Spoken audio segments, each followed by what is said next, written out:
मित्रों नमस्कार, स्वागत है आप सभी का। मित्रों आज हम बहुत ही महत्वपूर्ण ग्रह के बारे में चर्चा करेंगे जिसका नाम है चंद्रमा, इंग्लिश में जिसको मून बोला जाता है। चंद्रमा की विशेषता आप इसी बात से अंदाज़ा लगा सकते हैं कि हमारे जीवन में इतनी है कि जो हमारे कुंडली के अंदर जिस भी राशि में चंद्रमा स्थित होता है वही राशि हमारी मानी जाती है। तो आप इसी से अंदाज़ा लगा सकते हैं कि चंद्रमा कितनी विशेष भूमिका हमारे जीवन में निभाता है। चंद्रमा के मित्रों कारकों को समझें तो चंद्रमा माता का कारक है। चंद्रमा के लिए कहा गया चंद्रमा मनसो जातक, चंद्रमा व्यक्ति की मन और मस्तिष्क का मालिक है। तो ये तो आप सभी को पता है कि हम अपने जीवन में जो भी सुख दुख का अनुभव करते हैं वो अपने मन से ही करते हैं, और जो भी अपने जीवन के महत्वपूर्ण डिसीज़न या निर्णय लेते हैं वो भी हम चंद्रमा मन से ही लेते हैं, इसलिए इसका रोल और भी विशेष हो जाता है। चंद्रमा को समझने के लिए चंद्रमा के कुछ कारक तत्व मैं आज आपको बताता हूँ। जैसे चंद्रमा जल का कारक है।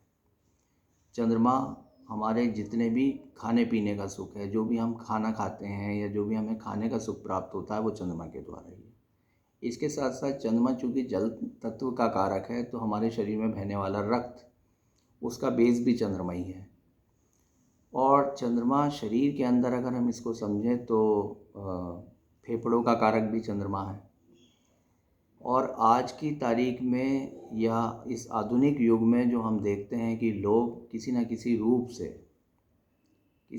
रूप से मेंटल डिप्रेशन के जो शिकार हैं वो भी कहीं ना कहीं चंद्रमा पीड़ित होने के कारण ही है, क्योंकि चंद्रमा मन का कारक है और मन में किसी भी नेगेटिव प्रभाव का आना ही डिप्रेशन या एंजाइटी या जिसको आप कोई भी एक मानसिक अवसाद का नाम भी दे सकते हैं, और जो कि इस आधुनिक युग में हम देख रहे हैं कि बहुत सारे लोग इससे पीड़ित हैं। तो मैं आपको कुछ उपाय आज बताने वाला हूं जिसमें कि चंद्रमा के कुछ ऐसे व्यवहारिक उपाय हैं कि जिनको आप करके आप अपने जीवन में सुख समृद्धि और अपने जीवन में खुशियां ला सकते हैं।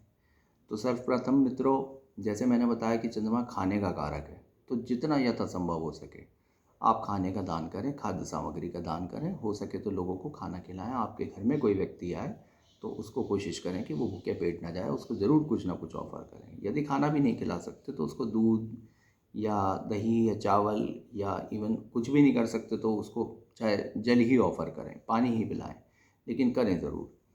इसके साथ साथ हर माह में एक पूर्णिमा और एक अमावस्या 15-15 दिन के अंतराल पर आती हैं। जैसा कि आप सभी लोग जानते हैं कि वो 12 साल में 12 अमावस और 12 पूर्णिमा आएंगी।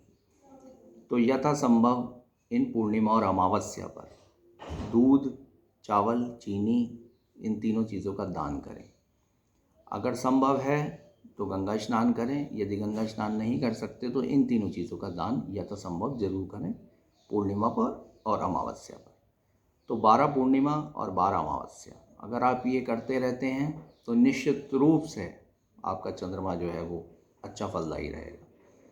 इसके साथ साथ चंद्रमा माता का कारक है। किसी भी शुभ कार्य पर जाने से पहले, या मैं तो ये कहूँगा कि प्रतिदिन उठ करके सबसे पहले अपने माता के चरण स्पर्श करें और फिर ही अपने दिनचर्या जो है उसको प्रारंभ करें।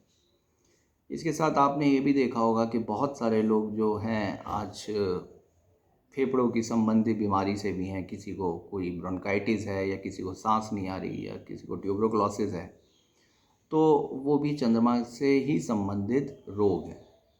अगर आप इसको करेंगे तो निश्चित रूप से आपको इन रोगों से भी छुटकारा मिलेगा। दोस्तों, चंद्रमा इमोशंस का कारक है। चंद्रमा को रानी कहा गया है। तो यथासंभव लोगों को इमोशंस अपने प्रोवाइड कराना। यदि किसी व्यक्ति को किसी तरीके की इमोशनल सपोर्ट चाहिए आपसे और वो आपसे मांग रहा है और आप उसको इमोशनल सपोर्ट देने में सक्षम हैं और देते हैं, तो यकीन जानिए कि आपका चंद्रमा जो है वो अच्छा फल देना शुरू हो जाएगा, मजबूत स्थिति में आना शुरू हो जाएगा। इसमें कोई शक नहीं है। तो चंद्रमा के ये छोटे छोटे से जो उपाय हैं, यदि आप अपने जीवन में इनको उतारते हैं तो आपके जीवन के अंदर एक तो आप मेंटली स्ट्रांग होना शुरू होंगे सबसे पहले, जो बहुत ज़रूरी है आज इस आधुनिक युग में, क्योंकि हर व्यक्ति कहीं ना कहीं मेंटल टेंशन से परेशान है।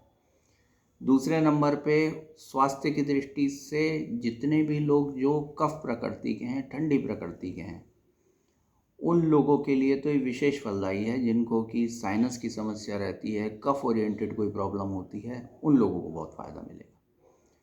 और तीसरे नंबर पे सबसे इम्पॉर्टेंट बात यह है कि चंद्रमा हमारे जीवन में खुशियों का कारक है, मस्तिष्क का कारक है। तो जिस व्यक्ति का मस्तिष्क ठीक रहेगा, दोस्तों चूँकि हम सारे डिसीज़न अपने मस्तिष्क से ही लेते हैं, अगर हमारे डिसीज़न सही रहेंगे तो हम अपने जीवन में आगे प्रगति की ओर अग्रसर रहेंगे और स्वास्थ्य की दृष्टि से भी हम अच्छे रहेंगे। तो मित्रों, ये कुछ छोटी सी जानकारी हैं चंद्रमा की, छोटे छोटे से उपाय हैं जो प्रैक्टिकल लाइफ में आप इनको बड़े आराम से कर सकते हैं। आपने सुना होगा कि पूर्णिमा और अमावस्या पर पहले दूध की खीर बना करके और छत पे रखी जाती थी। उसका लॉजिक भी यही है कि वो पितरों के लिए होती है। जो जितने भी हम चंद्रमा के दान करते हैं उनसे हमें पितरों की सहायता मिलती है।